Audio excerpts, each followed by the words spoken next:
Hello, I'm Kimberlie. Welcome to the weekend edition of the Native News Update. It's Friday, March 8th, and many of the stories you hear here can be found at IndianCountryTV.com. And here's the news for the day from the Associated Press and other Native news sources.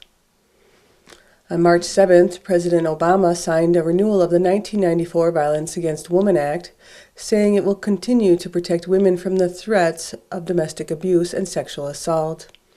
Like the 1994 version, the renewal law makes it easier to prosecute crimes against women in federal court and provides such services as domestic abuse hotlines and shelters for battered women. The new bill also extends coverage to Native American women on tribal lands who are attacked by non-tribal residents. I know we've got tribal leaders here today, and I want to thank all of you for fighting so hard on behalf of your people to make this bill a reality.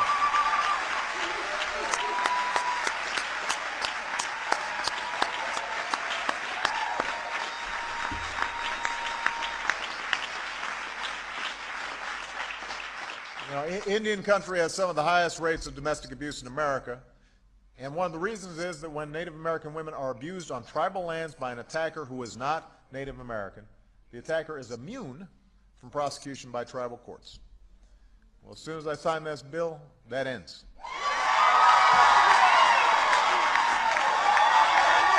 That ends.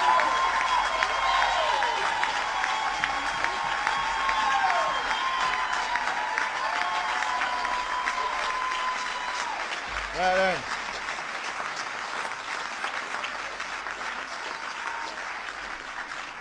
Tribal governments have an inherent right to protect their people, and all women deserve the right to live free from fear, and that is what today is all about.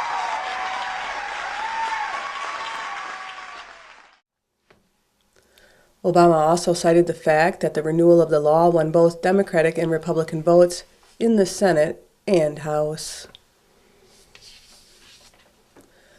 The Havasupai Tribe, Grand Canyon Trust, Center for Biological Diversity, and Sierra Club are suing the U.S. Forest Service over its decision to allow Energy Fuels Resources Incorporated to begin operating a uranium mine near Grand Canyon National Park without initiating or completing formal tribal consultations and without updating an outdated 1986 federal environmental review.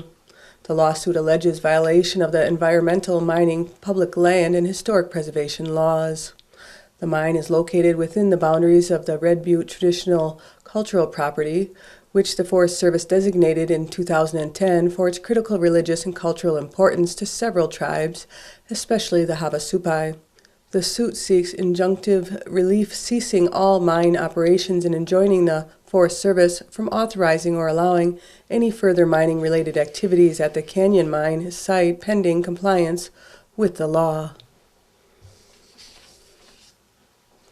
The head of the Bad River Ojibwe tribe says he will use every avenue of resistance in his effort to stop the proposed iron ore mine from being built upstream from his reservation in northern Wisconsin. Chairman Mike Wiggins says his tribe will be ready to use lawsuits, its federal water quality powers, and even what he calls a vigorous grassroots effort to stop Coca-Cola taconite from mining in the Pinocchio Mountains.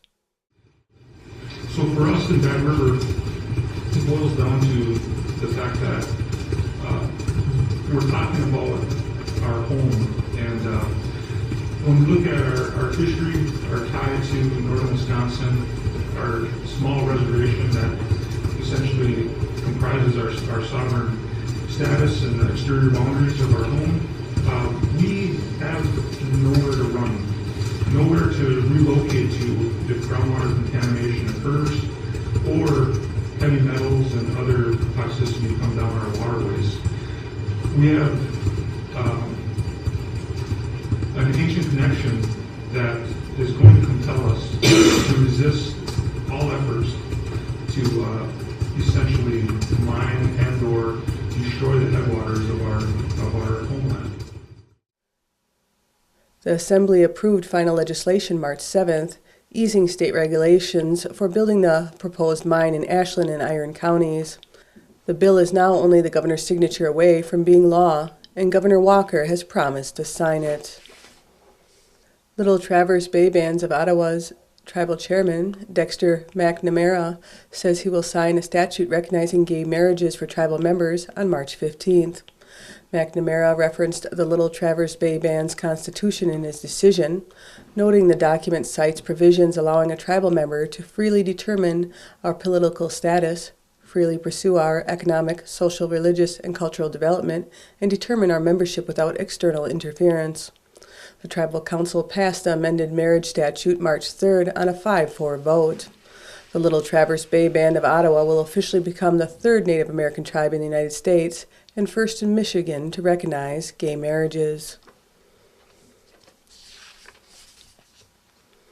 On March 7th, Tides Canada honored December's historic agreement to end coal bed gas extraction in the Clapham area wilderness, allowing its top 10 prize for finding unique solutions jointly to the British Columbia government, Tahltan Nation, Shell Canada, the Skeena Watershed Conservation Coalition, and Forest Ethics.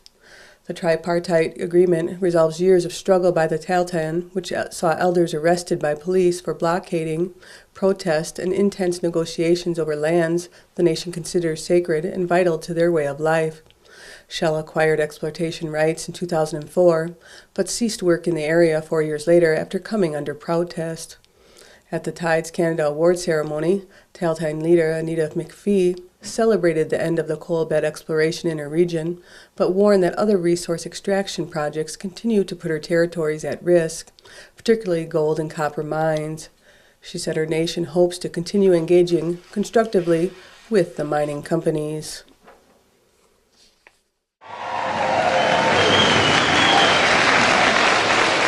We didn't sign a treaty.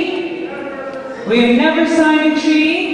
And in modern, that 1910 declaration is just as true as it was in 1910 as it is today.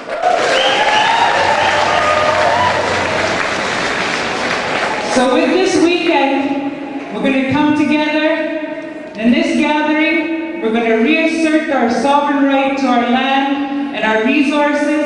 And we're going to tell the government, we're going to tell industry, and we're going to tell the world, this land is ours. And we're here to stay.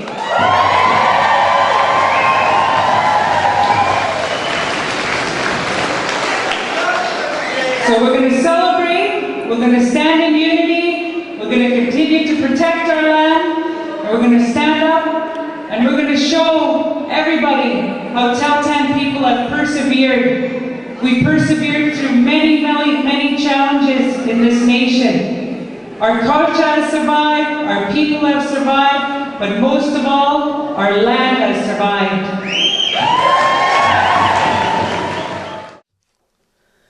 The American Indian College Fund announced the continued funding from the Coca-Cola Foundation of first-generation Native American scholars through a donation of $250,000.